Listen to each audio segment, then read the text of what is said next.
Okay. Hi, Tony. Welcome to the Meetup Spot, sir. Good to be with you, Nigel. I see. How's everything going on since the NDP leadership race? Well, I came home to needing to repair a greenhouse roof that had been affected by a heavy snow load this winter so that my wife could get started in the greenhouse. And we finally got some decent weather about 5 days after I got back when I could get up on the roof and work on it. So that's done, and I'm now busy with doing a bunch of spring preparation for our spring pasturing. Our cows have not started calving yet, but they should any day now, and I'm starting to move them across our pasture strips so they're getting both fresh grass and hay, which is a good transitional strategy for them. And I'm also still working on NDP stuff. Our campaign team has been meeting. We're considering how we can continue to work and support the NDP.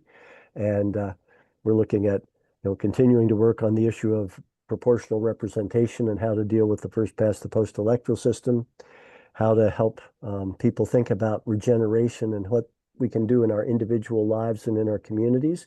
Because from my perspective, our federal leadership and our provincial leadership is delusional in the way they're treating the environment right now in very destructive manner.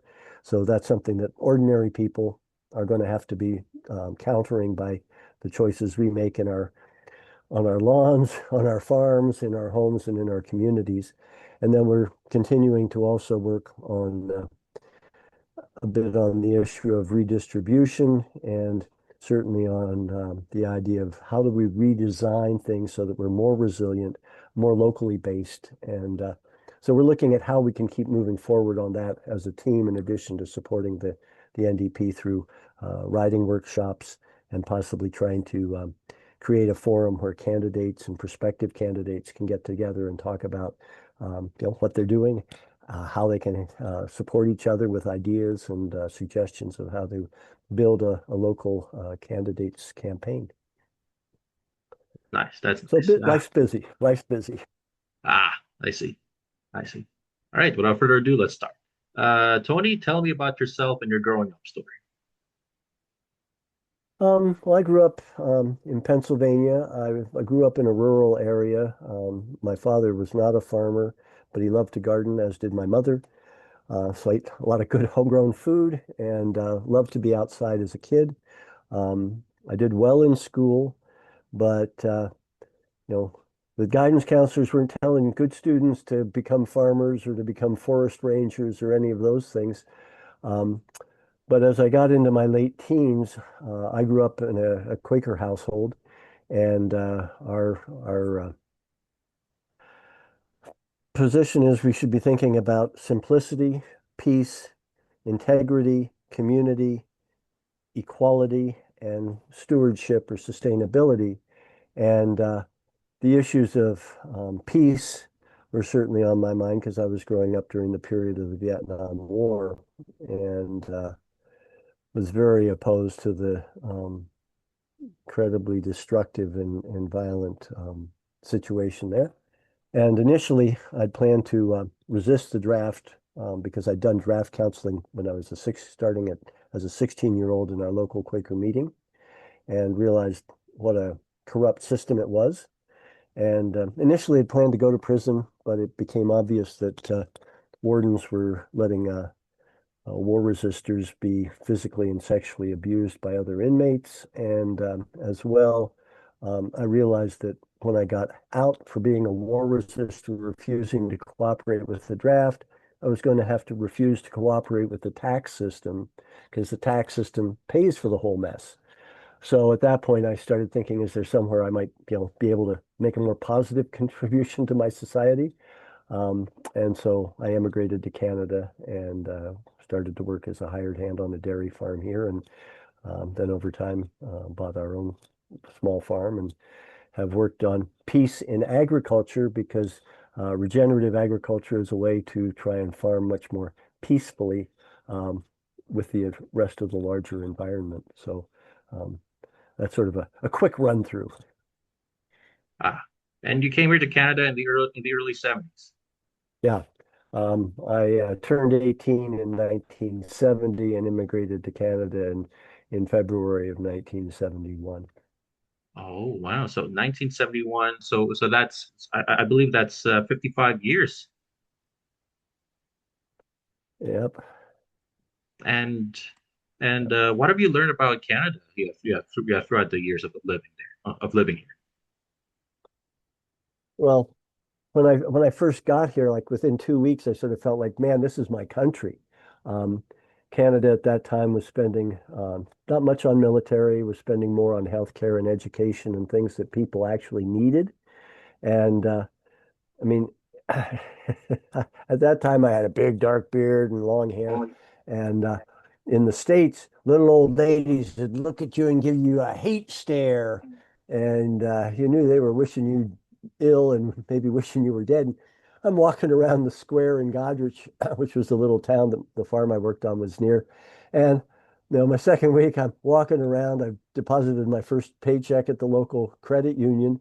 And two little ladies walk by and they say, "How are you?" or "Have a good day," or give me a nice smile. And I think, oh, things are a little different here. And then I ended up going back to high school because I did not have grade 13, which you needed to have in Ontario at that time to go on to university. And it was just so interesting to see the kids in my grade 13 class who were not having to decide whether they were prepared to go into the army and go across seas and burn people with napalm or shoot them. It was just uh, Canada seemed a much healthier society. And one of the things that, the US talks about being a melting pot, but a melting pot is a terminology for steel, right, or for iron. And in a melting pot, you get a certain amount of your iron or your steel, but you get a lot of slag that you want to dispose of. And Canada talked about itself as a cultural mosaic. And in a mosaic, every little piece contributes to the beauty of the whole. And that struck me as a much healthier analogy for a society. So, Canada is far from perfect, and we're seeing certainly a whole lot of backsliding on the social programs that let us, as a society, care for and share with each other. But it still has a lot to recommend it. Yeah, that is interesting. That's interesting too. Grade 13 around back then, yeah, grade 13. We don't have that No, here anymore. So I no, gotta we say, don't have it in Ontario anymore either. oh, that's nice. Your grandmother, okay, Sorry, I'm that's fighting okay. a bit of a cold. I may try to mute my coughs, Ah, but go okay, ahead. that's okay. Your grandmother said you catch more flies with honey than you do with vinegar. What does that mean? Well, it means if you're treat people fairly, if you're, kind and honest and that you do a lot better than if you're irritable and angry and unpleasant to people. You're going to get farther by trying to understand people, trying to work with them, trying to treat them decently than if you're trying to take advantage of them or you're being sour with them. That's nice. That's interesting. And do you sometimes work with people from from other parties yeah, to make your community better? Sorry, make my what better? Uh, to make your community better? Oh, yeah. I mean, one of the things about a rural community is people get pretty divided at political time, but we're not huge areas. And so on environmental stuff, I'm sure I'm working with some conservatives and some liberals, New Democrats and Greens. Sorry, I don't, That's okay. That's okay. may have to go get a drink of water. But Okay. um, yeah, though I will admit that a lot of the times you see more New Democrats and Greens at some of the demonstrations or protests around things like the effort to uh, break up the green belt in Ontario, which was an effort to preserve farmland from development and rural areas from development around our cities. But yeah, no, I get along pretty well. One of my neighbors who was a staunch liberal, would always put a liberal sign on his brother's property, which was right at the end of our lane.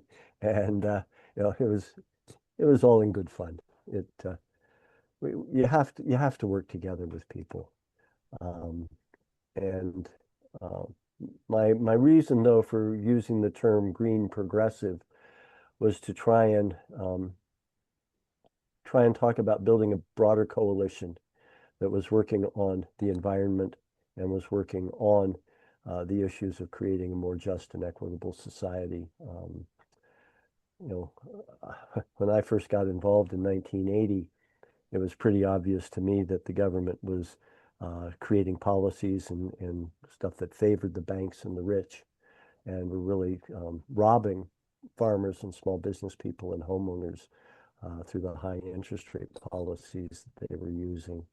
And that's been going on now for a long time. So we have, a transfer of wealth that's been intergenerational into fewer and fewer hands. And that's why I think that in terms of building a broader political and electoral coalition, we need to be thinking of reaching out to what I would call the disillusioned liberals and the concerned conservatives who recognize that this kind of economic polarization and this kind of environmental destruction are not going to help us build the kind of communities we want for our children and grandchildren.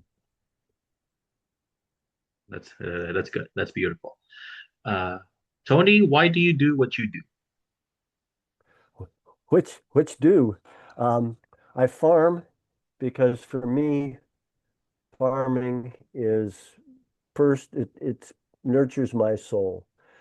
Being outside almost every day, seeing the cycles of nature, spring into summer, into fall, into winter, back into spring, um, the new growth. Like I'm looking at little seedlings popping up in my pasture that are coming out of the mineral that I fed with the seed that came through the manure and the cattle and is now going to help uh, that pasture be thick and rich and lush this summer.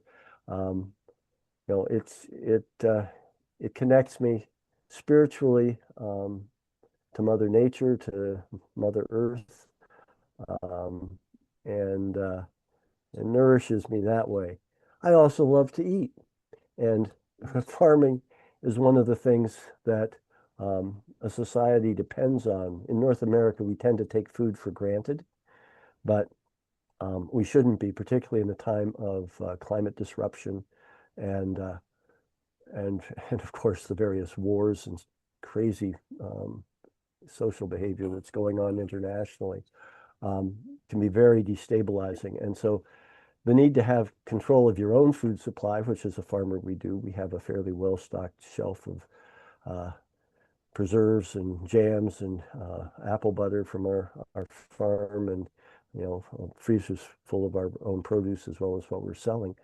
But we need to relocalize the food system and agriculture, and particularly regenerative agriculture or organic agriculture, ecological. There are lots of different terms, but an agriculture that is designed to try and work with nature, to build soil organic matter, to create healthy food systems that work with a healthy ecosystem and leave enough space within your farm operation so that you're keeping native plants and helping the insect population survive and the birds.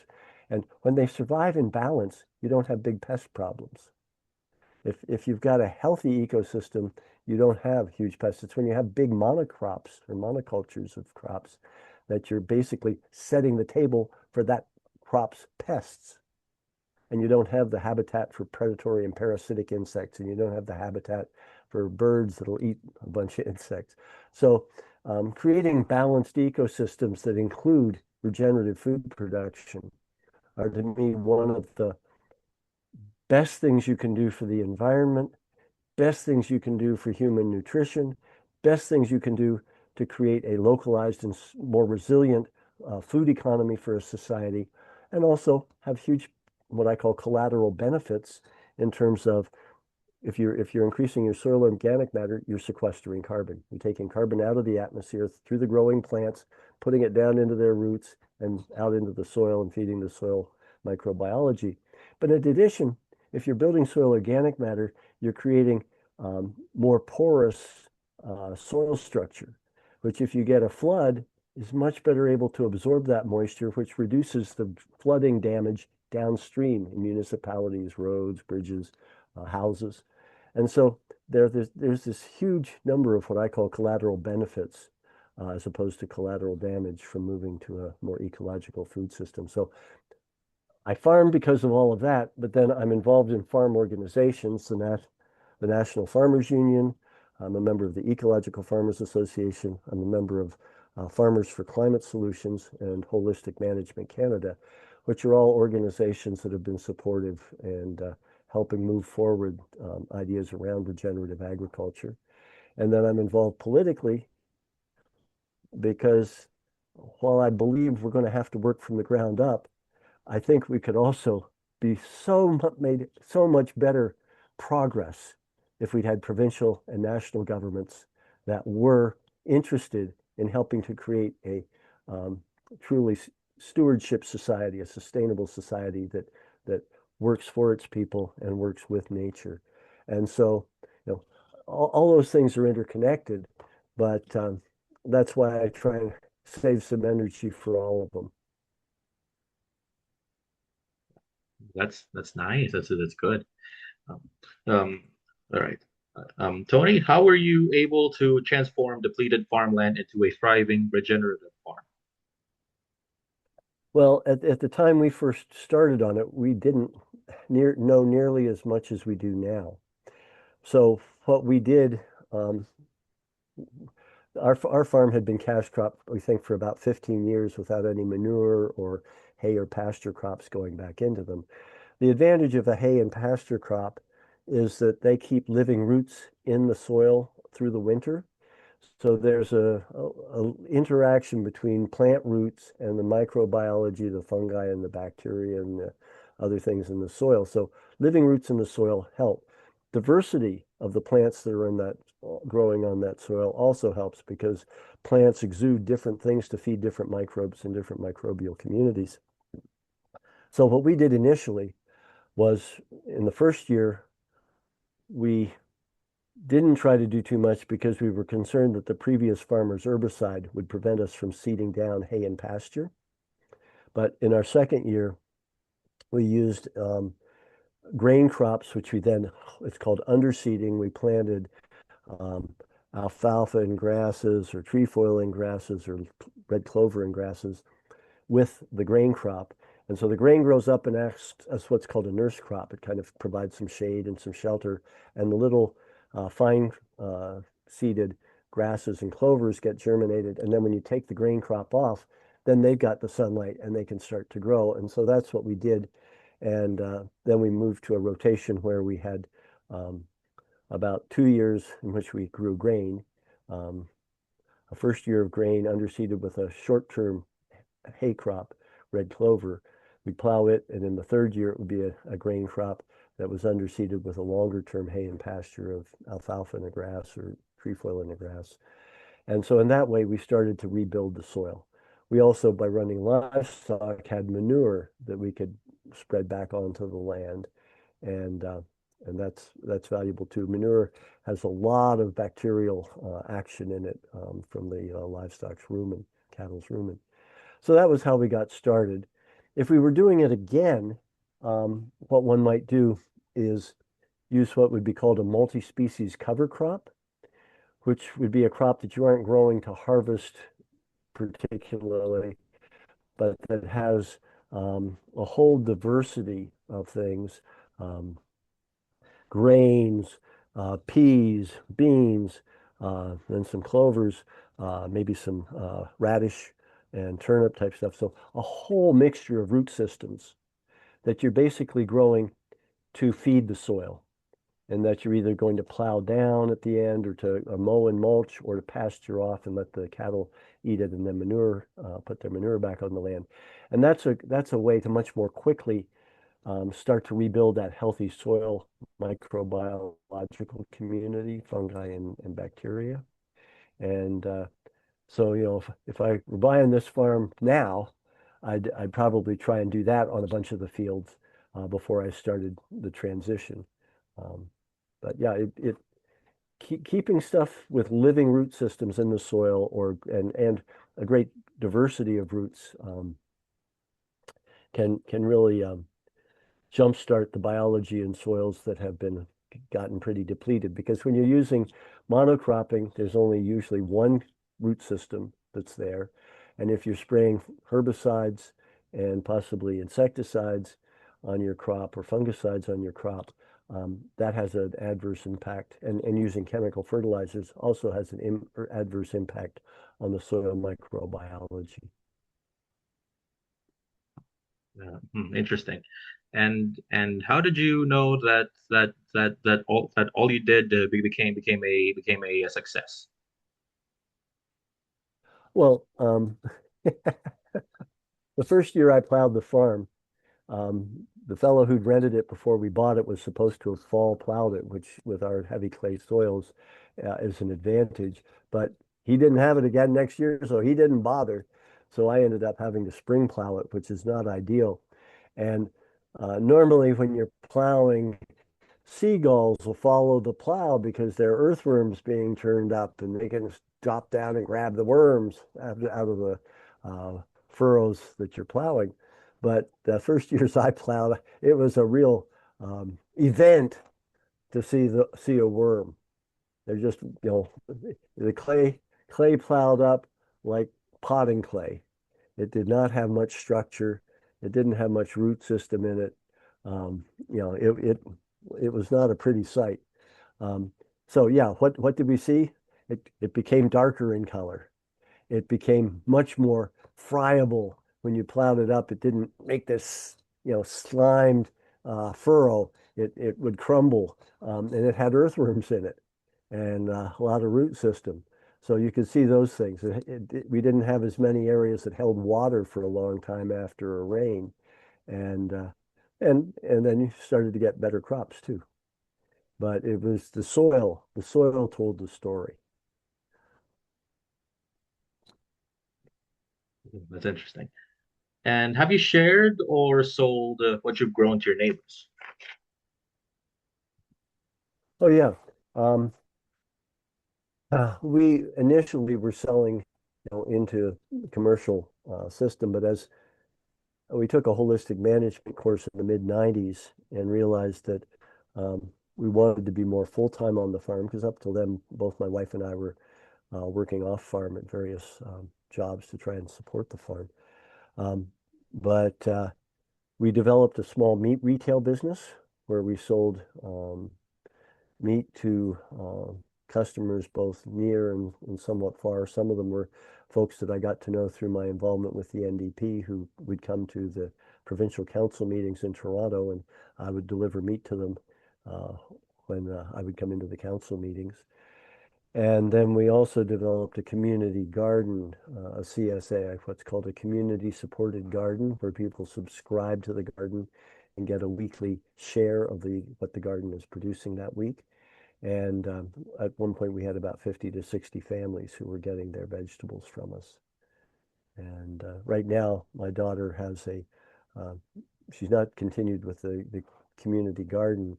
We transferred that to another farm in the area. But she has a meat retail business where she sells both to local customers and neighbors and to the people who she has a delivery service that can deliver into basically southwestern Ontario as far east as Toronto. So yeah, That's nice. we do a lot of retailing of our products. Oh, that's nice.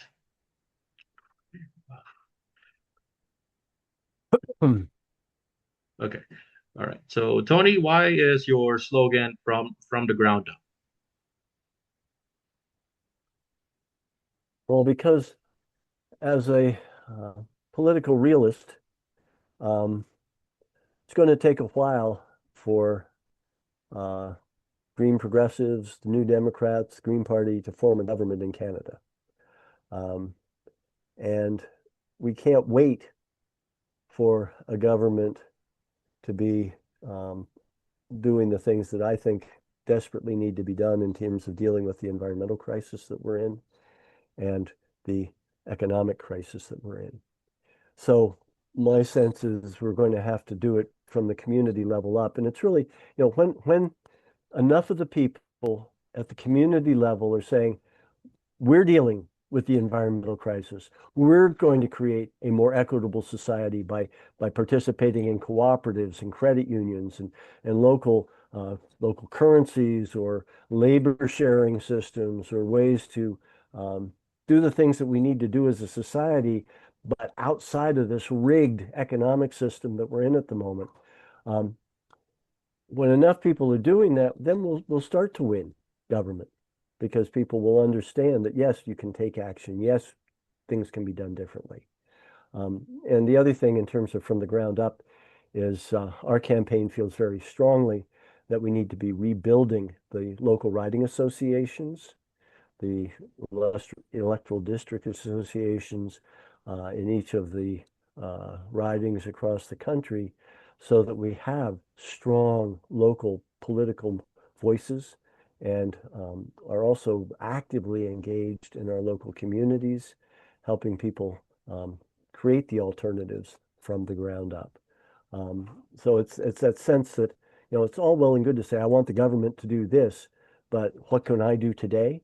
And what I can do today is I can start figuring out how to grow some of my own food.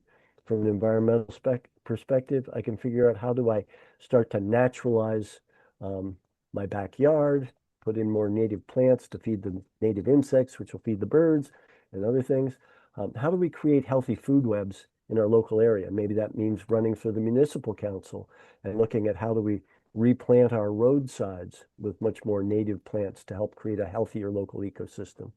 Um, but it's, what can I do? I can also participate in local cooperatives. I can transfer my money from the banks to the credit union system. Um, you know, I can start working with others. I can help out at the local food bank, or I can help out at a local soup kitchen. I can start, maybe if I've got skills, sharing them with others. Maybe we can create a tool library so that instead of everybody having to own tools, we can work together with them or share them out so that, a drill that I use maybe once a week can now be used several times a week by other people who also need a drill or a saw or whatever. So how do we start creating community and collective action and opportunities to reduce um, the degree to which we're locked into what I call the corporate consumer capitalist ideology, that we all have to look after our own stuff. We all have to have our own stuff, and we all have to have more of it. No, that's not going to keep us on this planet very well. Figuring out ways to cooperate and work together will build a much happier and healthier community. That's great. That's great. As a farmer, do you think that local and national government units here in this country should buy food directly from farmers? I think that would be very smart and would really help to sort of relocalize food systems, particularly if you're talking about your local municipal things like your hospital, your schools. Um, Start reconnecting local food systems with local uh, consumers, local eaters. And certainly, when I was involved with the Ministry of Agriculture in Ontario in the early 90s, we did quite a bit to support the farmers market systems and trying to, again, help connect local farmers with local consumers through the farmers markets. So, but yeah, creating local markets for food, not just commodities, big truckloads of grain, but the actual food that people can eat. And then rethinking what should a salad look like? And from end of May, mid-June to September, a salad that's a lot of green leafy stuff is just great. But once you get into October, November, and on through the winter, maybe the cabbage or the salad's going to look a lot better if it's grated apple and grated carrot with a few raisins, or chopped up cabbage with a bit of chopped up apple and a little bit of uh, blue cheese and horseradish and a beautiful cabbage salad, because those are things you can store. Those are things we can store in Canada into the winter, and they're probably a lot more nutritious than an iceberg head of lettuce from California, and they haven't needed to travel nearly as far. So, you know, looking at how do we eat locally and how do we eat seasonally offers a real opportunity to use local food in ways that um, can really build markets for Canadian produce and create, I think, better nutrition for people as well. Nice. I like that. Creating local farmers market systems, eh? Yep. And then, but they also, if you have institutional things like, as I say, the hospitals, the schools, um, Yeah. government buildings, making long-term arrangements with local suppliers, local farmers, uh, then you've got some stability in the marketplace, and people can plan more effectively and make longer-term investments with a sense of security. And valuing local production and local security as a aspect of true security. I think COVID certainly made people aware of some of the risk and hazard in long supply chains. And with energy instability, global climate instability, long food supply chains uh, should be worrying people. They're not at the moment. People, until the grocery store shelves are bare, people tend to not pay much attention. But now is the time to be building those networks that support and create a strong local food production capacity, distribution capacity, processing capacity, and that connect communities with food as locally as possible. Nice. Thanks. You eventually became the executive assistant to then Agriculture Minister Elmer Buchanan. What was your role like It had a very steep learning curve. then? Ooh. Um, most of my time had been spent in you know volunteer organizations and working in a government situation where I was basically running the minister's political office. Our system has the political side, which is the elected members. In this case, Elmer was elected in Hastings, Peterborough, and then he's representing that area, but he's also then appointed as a cabinet minister and minister of agriculture. So now he's responsible for provincially the agricultural system. And he had two parliamentary assistants, Paul Klopp and Pat Hayes, were also elected members. So that was the sort of the political group. But we were associated then with and supposedly directing the civil service, which included the deputy minister of agriculture, who is um, a civil servant, and then the assistant deputy ministers on down through all the different staff people. So my role was in part to be a go-between between the minister's office and the deputy minister, and to try and help sure that we facilitated the various programs that we were trying to implement and deal with any things that came up in the agricultural sector in Ontario. And two of the things that we worked on were the environmental farm plan, because we felt that agriculture needed to be um, understanding sort of how it interacted with the larger environment, and what was called the Farm Business Registration Program, or also known as stable funding for farm organizations. And both of those we developed through a lot of consultation with the farm community. And the interesting thing to me, Nigel, is both those programs are still in place, because by developing them with the farm community had a sense of ownership and involvement in them, so that when new governments came in, they didn't immediately get scrapped the way you often see that kind of policy lurch or program lurch in situations. But that was our approach, was if we're going to bring in something, we want to do it in a way that works for everybody. And you know, people thought we were going to be really dogmatic and try and, but that doesn't work. That's sort of my grandmother's. You catch more flies with honey than you do with vinegar. We got programs in place that have stayed because instead of just coming in, oh, we're going to impose this. No, we said, okay, how do we develop this together?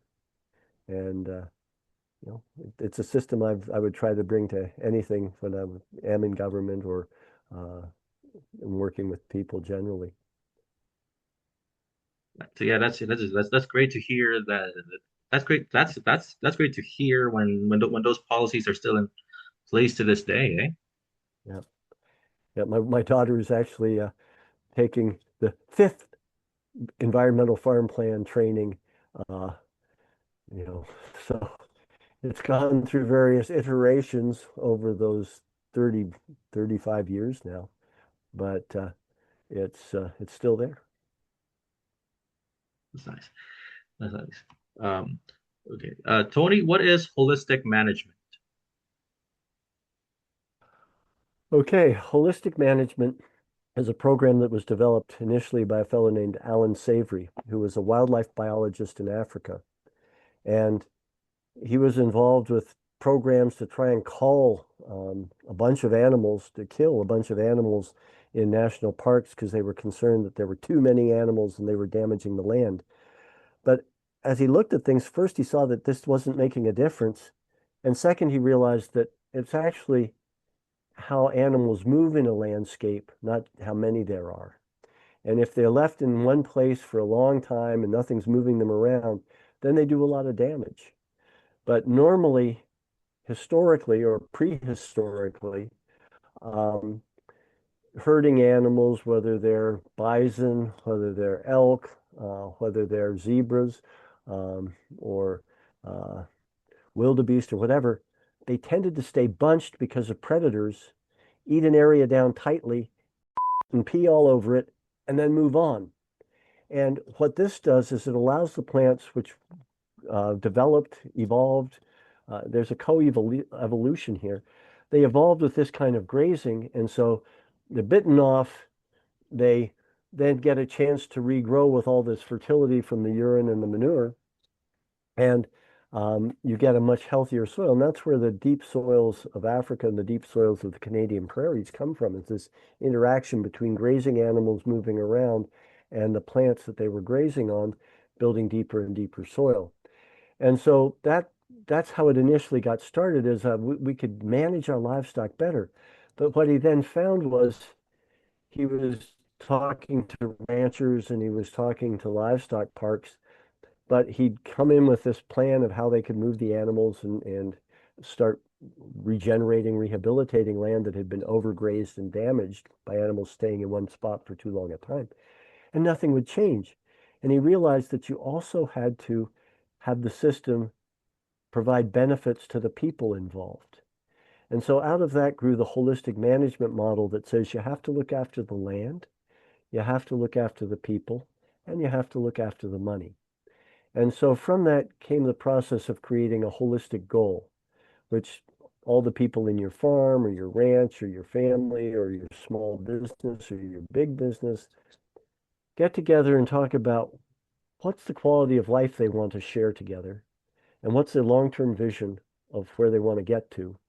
And then what are the systems and behaviors or procedures that they would need to practice to make that real, to create the kind of quality of life they're talking about and the future vision that they want to get to. And that becomes your holistic goal. And then every time you're making a decision, you bring up your holistic goal. And we've got 7 testing questions that we use to ask after we've done the basic financial analysis or the basic um, type of questioning you do when you're thinking about taking an action or buying something of that. And we ask, does you have your holistic goal in front of you? This is where we want to get to. This is how we want to live our lives together. And then you say, okay, does this purchase, let's say we're going to purchase a new piece of equipment, does it address the root cause of a problem that we're trying to solve? And if it doesn't get a check mark there. And if it doesn't really address the root cause, you start to question, do I really want to do this anyway? Do I want to spend money on this thing? But then you also ask, does it address the weak link in our system? And there's a financial weak link, a social weak link, and a biological weak link that we will assess the thing on. And, does it give us the best bang for the buck of other ways we could spend the money? And so there's a whole series of questions we'll take it through. And take what we found after we took holistic management in 1995 is that having the holistic goal, which we did for our family, and using the testing questions when we were making the decisions with the holistic goal meant we made much better decisions and they were much more consistent in terms of where they were taking us. And if a sudden opportunity came up that looked really good, you test it, and yeah, it looks really good, but it's not taking us toward our goal. So why would we do it? Why would we suddenly jump to spend money on something that we don't really need to do and isn't going to take us toward our goal? So we found it made a big uh, difference to our happiness as farmers and as a family. I used to say that um, until we took the holistic management course, it had started to feel like the farm was managing us. We were having to work for the farm. We're doing this for the farm. And after we took the holistic management course, it was that we could manage the farm so that it worked for us. We weren't working for the farm. The farm was working for us. It was supporting our values. It was supporting our interests. And it encouraged us to be far more creative and adventuresome. And we came out of our first years with it um, in a much better financial position as well as a much better uh, farm family happiness position. So, yeah, it was very powerful. And so that was why I suggested having a holistic goal for Canada that would kind of define, where are we trying to get to as a country? What do we want to do? Where do we want to get to? How do we want to live together here? And use that to evaluate government policy proposals and choices. And I can tell you, spending a lot more money on weapons and militarism would not be taking us toward a holistic goal that talks about being part of a more peaceful society and one that is less adversarial. That actually makes a lot of sense. You think any kind of you think no matter the part no matter the party in power, you think they can be able to do that? Choices, we make choices every day, Nigel. We help determine the future every day as we make choices. We help choose our personal future. We help choose our local future. We help choose our national future. And so you just have to stop making choices that are taking you in the wrong direction. There's this old saying, it's really hard to dig yourself out of a hole if you just keep digging it deeper. And, the first thing you have to do if you're wanting to get out of a hole is to stop digging. Um, or to start digging in a different direction anyway.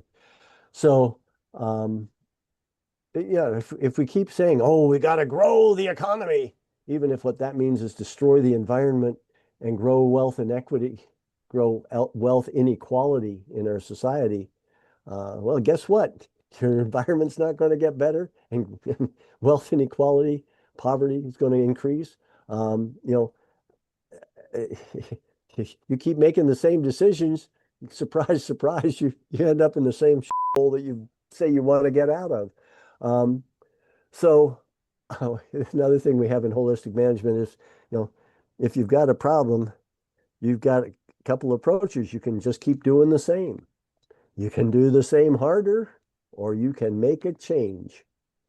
And what our campaign was talking about is we need to make a change. I don't know how the world looks to you at your age, but from where I'm looking, it does not look like we're headed to good places. Uh, when the glaciers are melting all over the world, those were the water headwaters supplies of a whole lot of populations around the planet. Um, you know, we are truly destroying our life support system, and we're continuing to do it faster and harder rather than saying, how do we slow this baby down?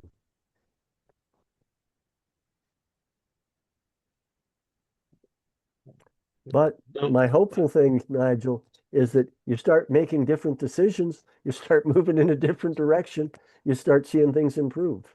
And that's certainly what we've seen on our farm. I've seen, land heal in ways that you wouldn't have imagined. And we've done a little bit of traveling. We went up to the Yukon where the gold rush was, and you look at the photographs there, they'd cut down every single tree. It just looked like gravel piles. And you go there now, and the forest is regrown, the trees are there, and the little streams are running as streams.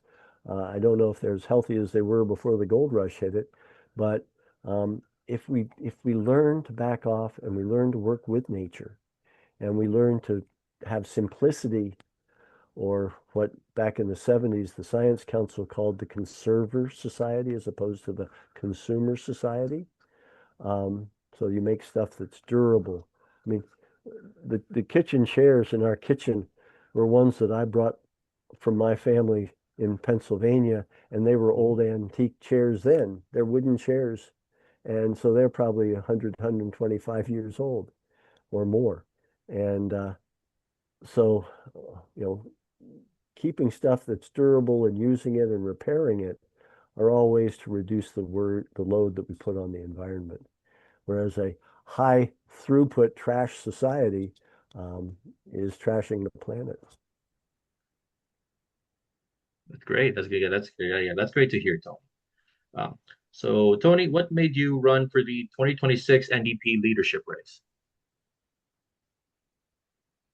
Well, Nigel, after the 2025 Ontario election, when Doug Ford got his third phony conservative majority government and continued his Trump-like attack on public services and uh, environmental things like the green belt and like our conservation authorities, I was pretty disheartened. And then when the federal election came along and Mark Carney used Donald Trump to scare us all into thinking we needed to vote liberal, and the NDP had such a bad showing, I decided I could either lie down in despair or I could run for the leader and raise a whole bunch of issues that I thought we needed to be talking about. And I reached out through email to my personal contact list of a couple hundred people and said, these are my concerns: representation, regeneration, redistribution, redesign.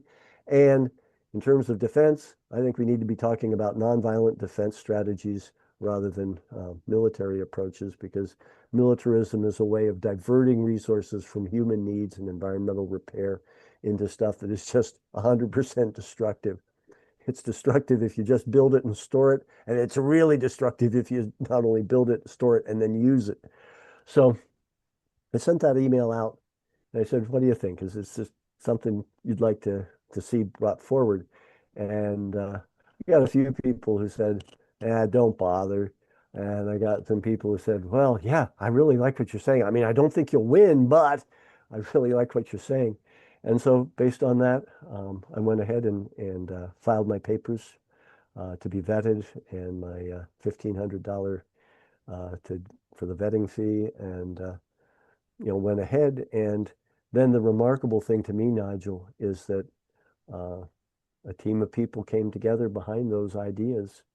I mean, I was the spokesperson, as it were, as the candidate, but a wonderful team of people came together who had social media skills, who had uh, political experience skills. I have political experience too, but not that much in the social media realm. So, and we were able to run a campaign, and we ran a campaign that brought those issues forward, um, and kept them in front of people throughout the leadership race. But we also did it in a way that I think built community amongst the candidates. Um, we were faced with a very high entry fee.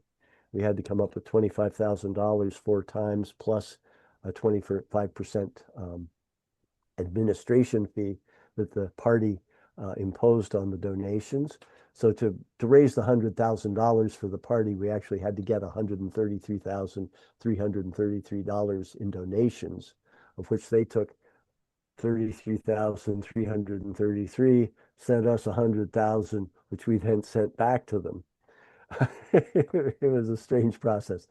So when we were coming up to our second installment, because it was in four installments, four $25,000 installments, it didn't look like it looked like we and Tennille Johnston, who was the other rural candidate and not particularly well-known person, uh, we were concerned that if we both continued fundraising, we would be pulling money from the same people, and we might keep both of us from getting that second $25,000.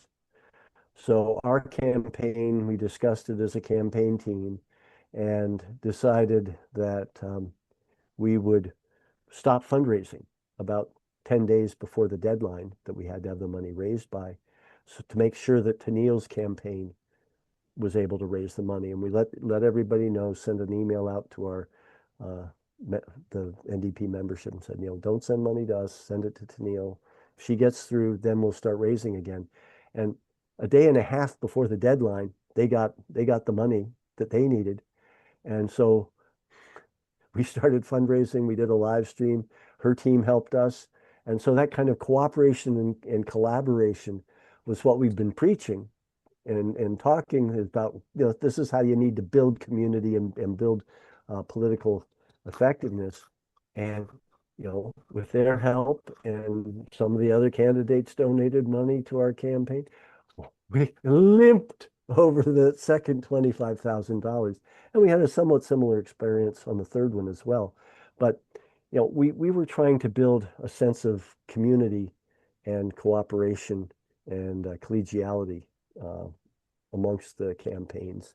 And I think it worked. And again, more flies with honey than you do with vinegar.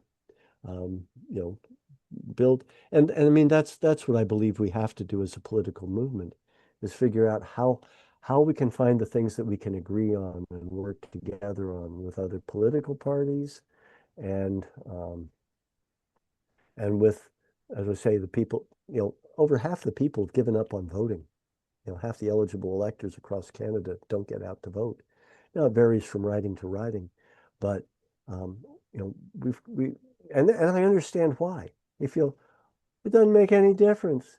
I vote for Mark Carney. He sounds like he's concerned about the environment. He's talking about people, and then he comes into power and he's building pipelines. He like natural, liquefied natural gas terminals. He's talking about industrial carbon capture by the same people who gave you a carbon release in the first place, the oil company. I mean, what the is going on here? Why, it makes no difference who you vote for. They're all going to stick it to you. So, I understand people feeling that way, but that's why we have to have a vision that will bring people together and a process that has rebuilt our riding associations so that we have a way of communicating with them directly. Because, one of the things that really struck me was the degree to which the national media had very, very little interest in anybody but the front runners in the campaign and gave very little time to any of it. They were much more interested in who was crossing the house today, the ephemeral politics of the moment rather than how do we save our place on this planet by changing how we do things? Because we are working our way out of a home with our current decisions. Yeah. And that was heartwarming you did. And I gotta say, that was heartwarming what you did with Tanili. Yeah. Yeah. Well, I mean, I was so impressed with all the candidates. I mean, none of us is perfect, but what a great group of people and what good values they brought to it and experience and ideas. And so, uh, I just uh, thought that, if one of us couldn't be there, it should be me out of the race and to kneel in. And that was our team's feeling too. And yet, by working together, by cooperating and collaborating, we all ended up there on the ballot. I think one of the unfortunate things was the way the vetting process worked for Yves Zangler and then his wife Bianca. Um, I still, think that there's a real problem there that, as a political movement, the NDP has to deal with because not only was it a problem in the leadership campaign, but the vetting process has been a real uh, pain in for local riding associations and has made it at times very difficult to have a candidate in place in a timely manner. It seems we're so afraid that there might be something working on people's social media or something. I mean, in this day and age, if you want people who don't have never said anything inappropriate, um, we all have our foot in our mouth some of the time. Um, I was easy because I had no um, social media presence much at all. But um, we need we need people who are prepared to have some controversy and who are prepared to speak up. As Quakers, we sometimes say our role is to comfort the afflicted and afflict the comfortable. And if we're afraid to have people who've done some afflicting of the comfortable, maybe we aren't going to accomplish a lot. So the vetting process is something we need to really take a hard look at as a party. Because no matter who you are, if somebody wants to smear you, they'll figure out ways to smear you. Okay. And you think the entrance fee is too high or too low for you? Oh, well, the leadership entry fee, that certainly wasn't designed to be consistent with historic party situation. If we simply applied the inflation rate to the previous leadership race, it would have been 38,000, not 133,000. You know, so it was a very steep entry fee, and it meant that for our campaign, we basically had to spend all our time and energy for the first 4.5 months trying to raise the entry fee. We couldn't spend much money on outreach. We couldn't spend much money on development of um, our policy or our social media campaign. Our basic activity had to be raising the money to stay in the race. And that was certainly limiting to our ability and our participation.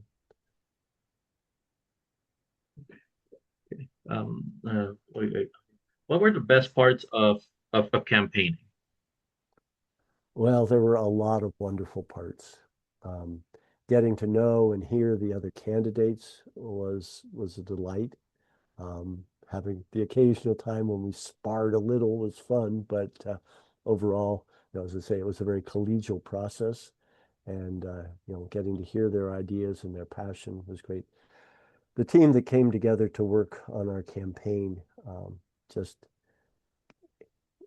I came into this process feeling a lot of despair and hopelessness, Nigel, and getting to know the people in our campaign team, seeing their incredible talent, their skills, their uh, drive, and their heart for a better future um, has made me so much more hopeful. I mean, we've got to channel that. We've got to help it build. We've got to connect it at the grassroots. We've got to help it build from the ground up. But there is so much there, and that's what's given me hope before, is the organizations I've worked in, and the community groups, the local Huron Bruce Nature Group. There's so many local groups. We also formed a group called Green, which is the Growing Rural Environmental Action Network. Um, but these local groups are trying to work in their communities to make things better. And one of the things we proposed was taking the $30 billion that our government gives to the oil companies annually through subsidies and tax deferrals, et cetera, and take that money and put it out as $1 million grants to 30,000 communities across Canada. That would be what's really nation building, help jumpstart the work of groups that are now, selling cupcakes to try and raise the money to do an environmental cleanup. Let's put that money out there. The possibility for youth employment from having money out at that level in the community, the possibilities for redesigning things. You've got a derelict old building. Okay, now how can we take $1 million and use that to create some affordable housing and maybe some environmentally friendly affordable housing? What are the regeneration and redesign projects that local communities would want to do? Maybe there's a municipality that wants to naturalize their roadsides and can use that $1 million to plant a bunch of native plants that will then help jumpstart the local ecology in terms of the native insects and bird populations and stuff. How do we make that happen? And wouldn't that be a better investment than making oil billionaires richer. Like, in my opinion, anyway.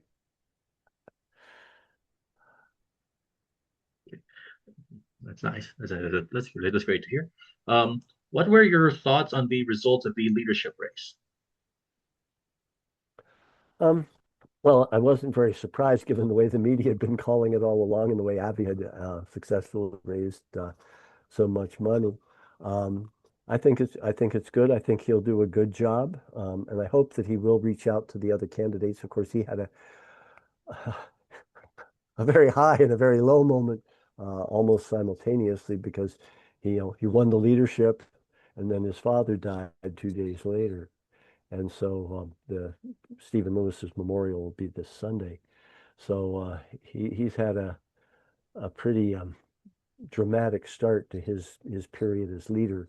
But I'm pleased to see that I think he got to hear all the other candidates and the ideas that each of us was bringing forward. I think he's internalized a number of them, and I'm hoping that he'll also be able to bring the teams from the different groups, the different leadership campaigns together in ways that help us continue working together. And certainly that's what I tried to encourage us to do when I spoke at various leadership events, including the show. I don't know if you saw the showcase speech on the Saturday morning, but I'm saying, you know, a number of us are going to not win.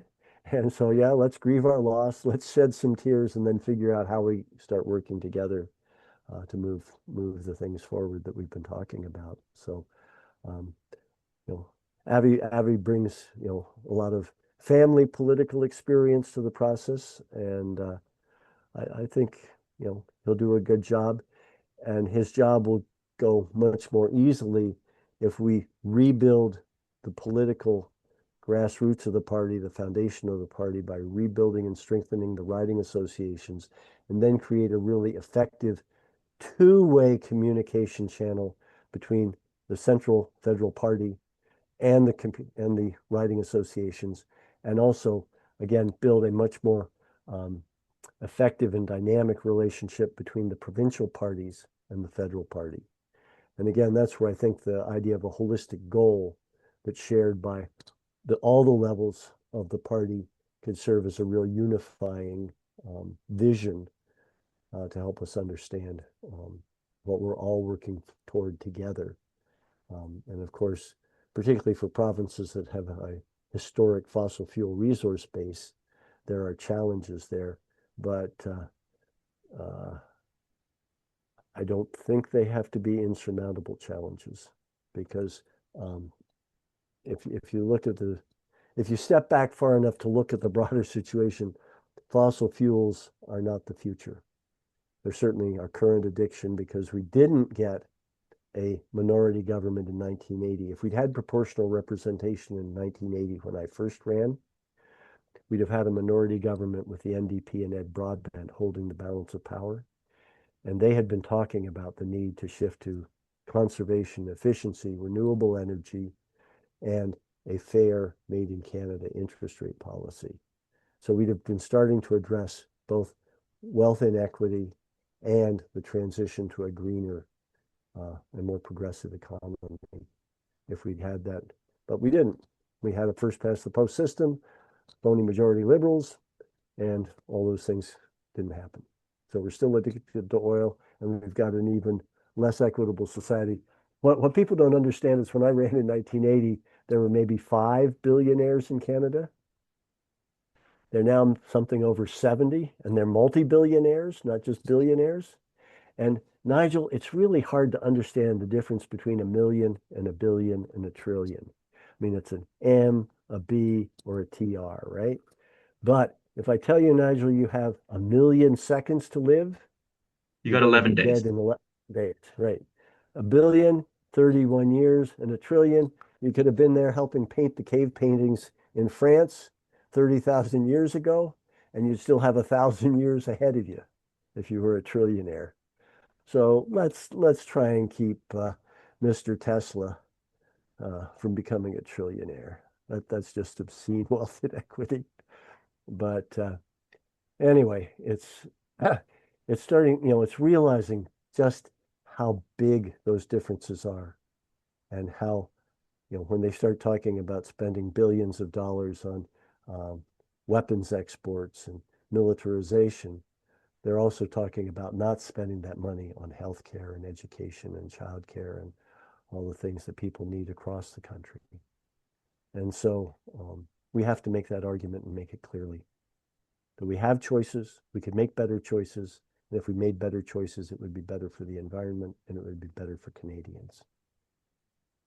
Nice. So that's great to hear. And well, two things. Number one, I saw your showcase speech. You're a great singer, by the way.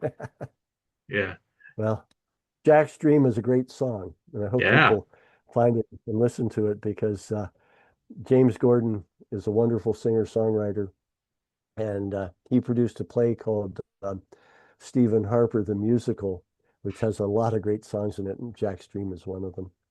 Oh, nice. And two, it's a based on what you're saying so far. It seems you're living a great life though. Well, it's one of the things I said is frugality is not austerity. Simplicity is not poverty. Um, I've led a very rich life. It's not been a very, super wealthy life, but had a lot of uh, good health overall because I've been outside working pretty hard much of my life. I've been involved in a lot of interesting things, worked with a lot of interesting people, have a wonderful family that has its problems for sure. Most human beings have some problems, but um, my life has been very rich in terms of the things that matter, in terms of quality of life. It's not been very big in terms of quantity of life. I don't have a yacht. I don't have an airplane. I could care less.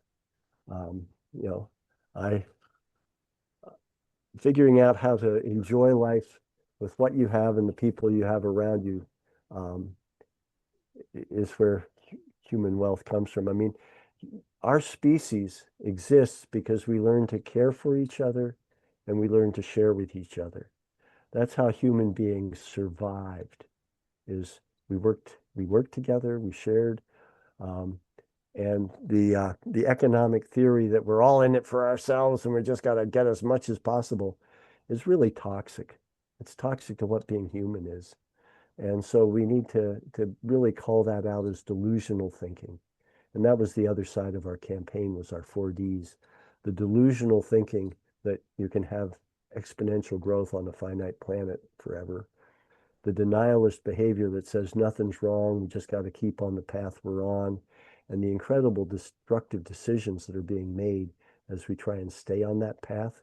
And it's getting harder and harder because we are depleting the resources that made it possible at one point to start down this path.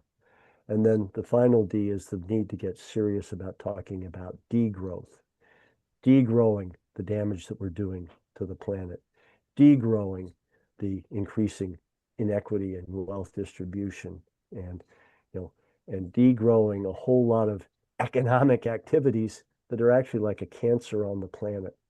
And so, but up until now, growth, growth was going to be the panacea. We just need more growth. And no, no, if growth is our problem at this point, we need degrowth. And we need to take what we have and share it more effectively and do a better job of caring for each other, not just within Canada, but around the planet, because we're all interconnected. The atmosphere connects us all. The oceans and the water system connect us all. If we don't do a better job for caring for all of us, we will eventually destroy it for all of us. Right now, it's tough for people these days to find jobs. If they want to go the same path as you, whether as a farmer or running for office, what are the things they can do right now to practice?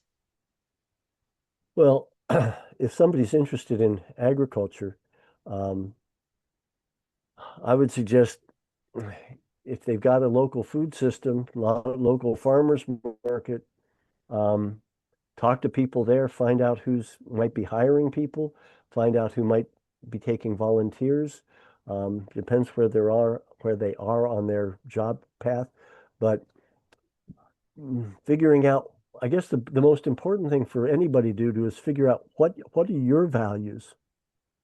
What's important to you? What makes your life meaningful? What are the things? And if you get meaning from being outside and working with living stuff, or, that, um, figuring out um, how to find an entry point in agriculture is a place to go. I got my start in farming. Uh, I'd heard that there was a farmer looking to get some help in the fall in 1970. And I had long hair and beard, and I was what you would have called a hippie in those days. And I went out to talk to this farmer, and he's looking at me kind of suspiciously, like, who is this guy? What's he? And so I said, I think it was like a Wednesday. I said, well, why don't I work for you tomorrow, Friday, and Saturday? You won't have to pay me. I'll just work for you, and you see what you think, and let me know if you want me to come back on Monday. And so I cut my hair, I think that evening with my pocket knife, my pocket scissors, and came back Thursday morning. He said, didn't you have longer hair? I said, yeah, I did, but it looked to me like the job you were going to have me do would it may be better to have shorter hair. And um, he hired me.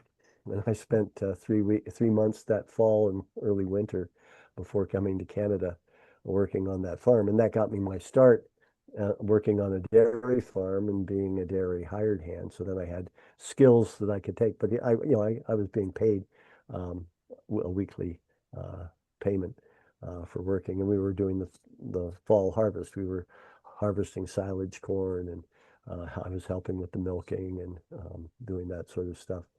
But you know, I said, well, give me a try. Give me a try. It won't cost you anything unless I break some equipment, which now, having been a farmer and having had help, I know could have happened. You know, free help isn't always a savings if it loses tools or breaks things. So if you get into those situations, be sure you're good quality uh, free help for a day or two, um, so that people get to know you, and you demonstrate that you can put a tool away or uh, not break too much stuff. Okay. But in terms of the political stuff, I mean, I would say get involved with your local riding association, and understand that politics is both a marathon and a sprint.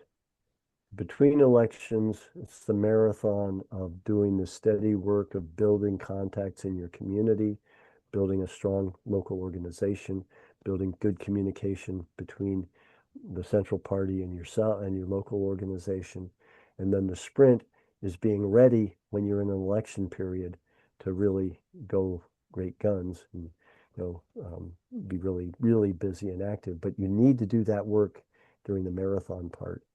And you need to come out of the sprint part of the election not so exhausted that you don't carry on building and continuing working after the election to strengthen the riding association and build your contacts. And lastly, before we head to one last segment, what does the work you do right now mean to you? Well, the work I'm doing at the party level is my effort to try and strengthen our political movement and to also strengthen our willingness to figure out how to deal with the first past the post electoral system far more creatively than we've done yet. Um, my community involvements include I'm on the board of one of the few still locally owned weekly newspapers in Ontario. I just had a meeting on that today. Um, so I'm supporting local real news. Uh, Through my involvement with that, through my farm organization's involvement, I'm supporting the effort to, make a transition to a more regenerative agriculture. Through my work here on the farm and with my family, I'm trying to support my kids and grandkids in ways that keeps those family ties well connected and to support my daughter on her farm by the farm work I do for her.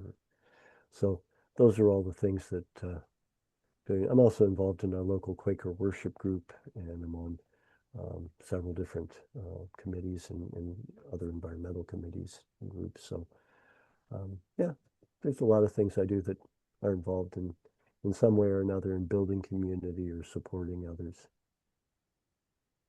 That's nice. And I guess that's it for the questions. We really had a wonderful conversation today. Yeah. All Well, right. my wife, my wife frequently is at the back of the hall going like this, time, you're talking too long. But hopefully it was still enjoyable for you, Nigel. Oh, it was. It is. It is.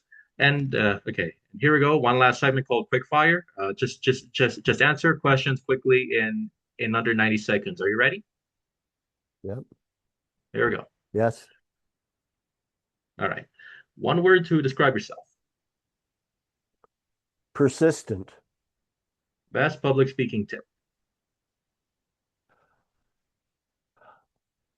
Think about what you're going to say and tell the people what you're going to say, tell them, and tell them what you told them. That was Tommy Douglas's phrase. And if possible, just use notes, not written stuff so that you're talking naturally. Best artist you love to listen Mm. Oh, golly, I like a lot. to. I like Chris Christopherson. Nice. Chris Christopher. One ev Take one the ribbon from your hair, let it loose and let it fall. Anyway, he has a lot of nice songs. nice. One everyday item you can't leave without. Oh, I've got two. I've got my pocket tool, whoop, crash, and my Swiss Army knife. So I've got two knives on me, and they both get used daily to cut bale tines to, serve as a little wrench on things. So yeah, I, I try and I feel really naked if either one of them isn't where it should be. Mhm. Okay, best place in Lucknow for a good meal.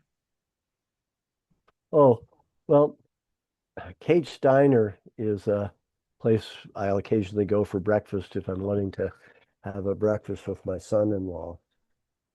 But they're and the Gerbers have a nice little bakery, and Lucknow Bakery has a bit of a restaurant associated with it as well. Nice. All right, well, that's it. That's it. That's it for quick fire. Are you okay? Are you ready to do a screenshot, sir? Sure. Right.